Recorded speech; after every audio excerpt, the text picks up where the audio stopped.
এবার আমরা যে টপিকটা নিয়ে আলোচনা করব সেটা হচ্ছে দুইটি সরলরেখা পরস্পর সমান্তরাল হওয়ার শর্তটা আসলে কি, অর্থাৎ দুটি প্যারালাল স্ট্রেট লাইন মানে কেমন হবে বা তাদের কন্ডিশনটা কিরকম হবে এবার একটু দেখব।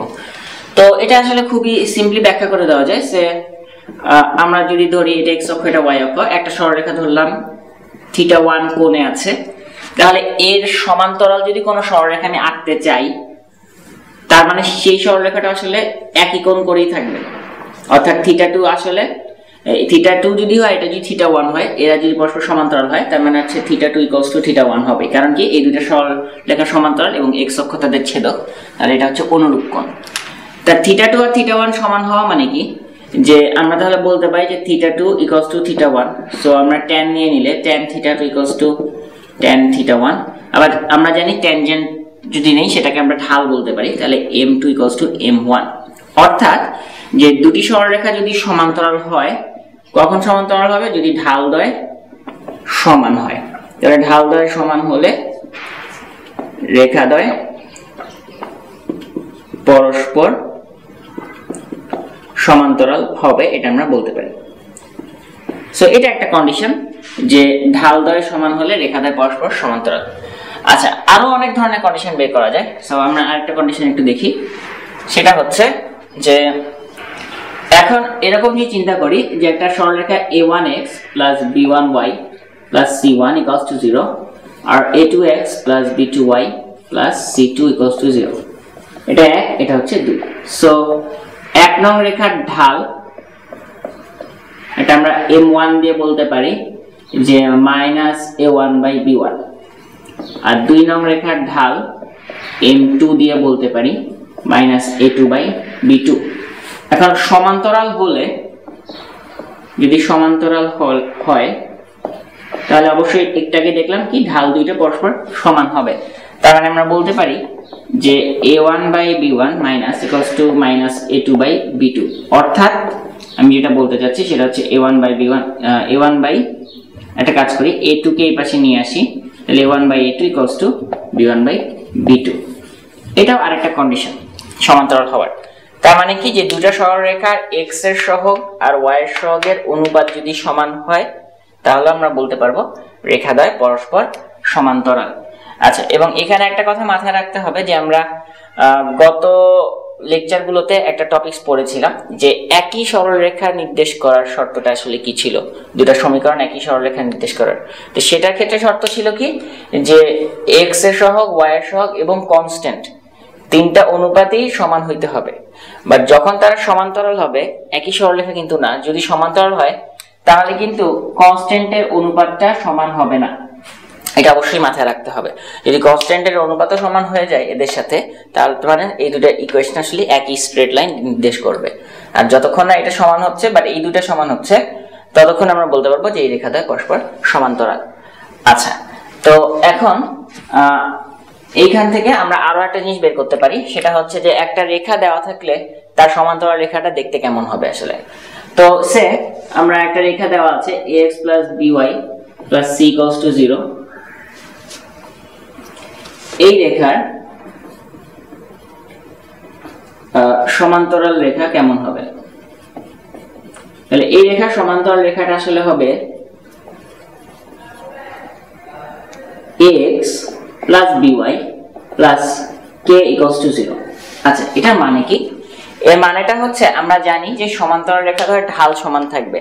এখন এই উপরের রেখাটার ঢাল কত, এটা রেখার ঢাল হচ্ছে -a/b, এবং তার মানে আমার যে সমান্তরাল রেখাটা বের করব সেটার ঢালও কত হইতে হবে, -a/b।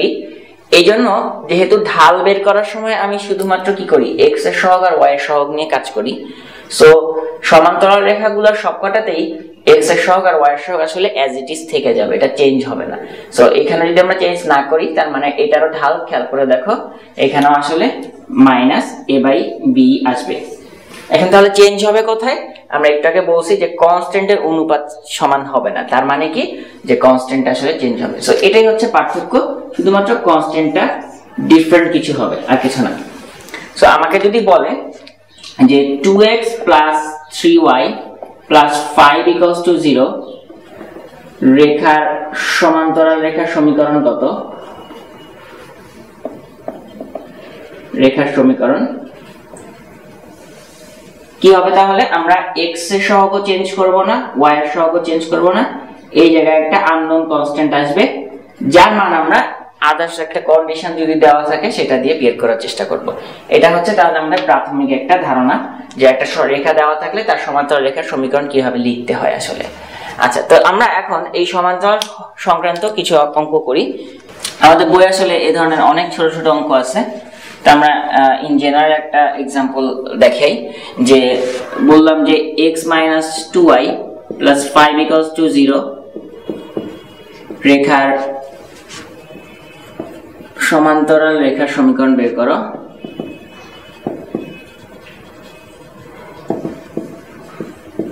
নির্ণয় করো যা 0 - 1 বিন্দুগামী। এরকম একটা কন্ডিশন দিয়ে দিল যে 0 - 1 বিন্দু দিয়ে যায়, এই রকম যদি একটা রেখা যায় যেটা এর সমান্তরাল হবে তাহলে ওই রেখাটা কত হবে বের করো। তো তখন আমরা আসলে কি করব যে আমরা লিখব যে মনে করি x - 2y + 5 = 0 রেখার সমান্তরাল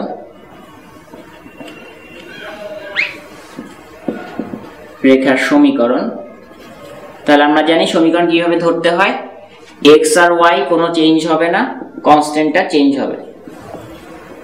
আচ্ছা, এখন এই 1 নং সমীকরণটা কোন বিন্দু দিয়ে যায়? 0 1 - 1 দিয়ে। তাহলে আমরা লিখব যে 1 নং রেখাটি 0 - 1 বিন্দুগামী। তাহলে এখন আমরা জানি যে কোন সরলরেখার যদি কোনো বিন্দু দিয়ে যায় ওই সরলরেখাকে ওই বিন্দু দিয়ে সিদ্ধ করা যাবে। সো আমরা যদি 1 নং রেখা দিয়ে সিদ্ধ করি তাহলে কি পাবো যে সুতরাং x এর জায়গায় বসবে 0, y এর জায়গায় বসবে -1 প্লাস k = 0 এবং এই ইকুয়েশন থেকে তাহলে আমি k এর মানটা পেয়ে যাব, এখানে আসবে হচ্ছে -2। সো তাহলে আমরা তখন লিখতে পারবো যে সুতরাং নির্ণেয় সরলরেখা সেটা হচ্ছে কত? x - 2y - 2 = 0। এটাই হচ্ছে আসলে অ্যানসার। বুঝা যাচ্ছে? তো এরকম বিভিন্ন কন্ডিশন দিয়ে দিতে পারে আসলে, যে কোন জায়গায় বিন্দু দেওয়া থাকবে, কোন জায়গায় ঢাল দেওয়া থাকবে, অনেক কিছু দেওয়া থাকতে পারে। তার জন্য আমাকে জাস্ট এই কন্ডিশনটার কাজ কি আসলে ওই আমার আননোন যে কনস্ট্যান্ট আমরা ধরবো সেটার হচ্ছে মানটা বের করা। তো এই আননোন কন্ডিশনটা মান বের করার জন্য তোমাকে অনেক ধরনের কন্ডিশন দিতে পারে। এই ধরনের অনেকগুলো অঙ্ক আসলে বইতে আছে, বোঝা যাচ্ছে? এবং এরকম একটা বিখ্যাত অঙ্ক আছে যে প্রায় সময় আসে, সেটা আমরা একটু দেখি। এরকমই আরেকটা অঙ্ক, সেম অঙ্ক, সেটা বলছে x অক্ষের সমান্তরাল, 24 নম্বর অঙ্কটা 3.6 এর। x অক্ষের সমান্তরাল একটি রেখার সমীকরণ নির্ণয় করো যা 4x + 3y - 6 = 0 এবং x - 2y - 7 = 0 রেখার ছেদবিন্দু দিয়ে যায়। সো আগের অঙ্কটার সাথে আসলে এই অঙ্কটার পার্থক্যটা কি? পার্থক্য কিছুই না আসলে। এখানে আগে অঙ্কে বিন্দুটা দেওয়া ছিল, এখানে তোমাকে বিন্দুটা একটু কষ্ট করে এই দুটো ছেদবিন্দু কত হবে এটা বের করে নিতে হবে, যেটা আমরা পারি। আর আগের অঙ্কে অন্য একটা রেখার সমান্তরাল বলছে, এবার বলছে কি x অক্ষের সমান্তরাল। এবং x অক্ষের সমান্তরাল কিন্তু আমরা আগে আসলে জানি যে x অক্ষের সমান্তরাল রেখাটা কেমন হয়। আমরা লিখবো তাহলে এভাবে যে মনে করি x অক্ষের সমান্তরাল রেখার সমীকরণ, এটা কি হবে? ও আমরা জানি y = যে কোনো একটা কনস্ট্যান্ট, হ্যাঁ, y = b, y = k, এটা তোমার ইচ্ছা আসলে। এবার হচ্ছে k এর মানটা কিভাবে বের করব? আমার একটা বিন্দু দিয়ে সিদ্ধ করতে হবে। তাহলে বিন্দুটা কি? যে আমাদের যে দুটো ইকুয়েশন দেওয়া আছে হচ্ছে 4x + 3y - 6 = 0, আর একটা হচ্ছে কি x - 2y - 7 = 0। এই দুইটা ইকুয়েশন দেওয়া আছে। তো এই দুইটা ইকুয়েশনকে যদি আমরা সিদ্ধ করি তাহলে আসলে কিন্তু আমরা এটা পেয়ে যাব, আসলে k এর মানটা পেয়ে যাব। তাহলে আমরা একটু দেখি যে এই দুটাকে সলভ করলে কি আসে। তো এই দুটাকে সলভ করলে যেটা আমরা দেখব যে কিভাবে সলভ করা যায়। 3 নংকে যদি আমরা 4 দিয়ে গুণ করি এবং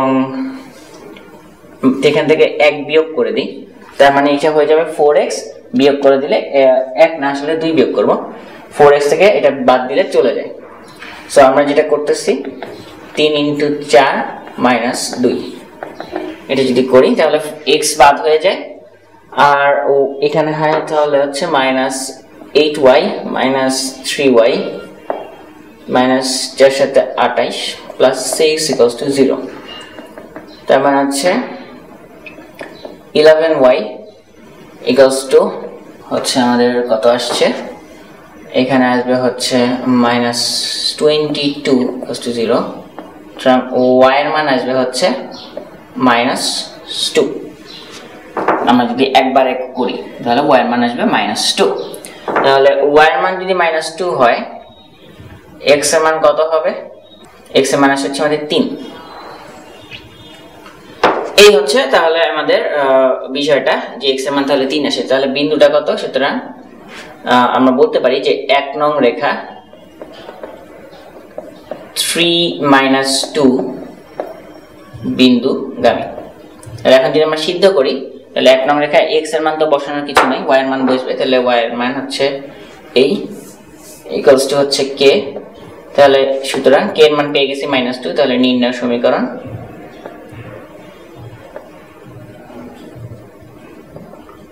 হচ্ছে y = -2, বা আমরা বলতে পারি y + 2 = 0। এটাই হচ্ছে আসলে অ্যান্সার। সো এই টাইপের অঙ্কগুলো আসলে একটু বেশি আসে। তা আমাদের বইয়ে এই ধরনের আরো অনেকগুলো অঙ্ক আছে, আমরা একটু দেখে করার চেষ্টা করব। ঠিক আছে।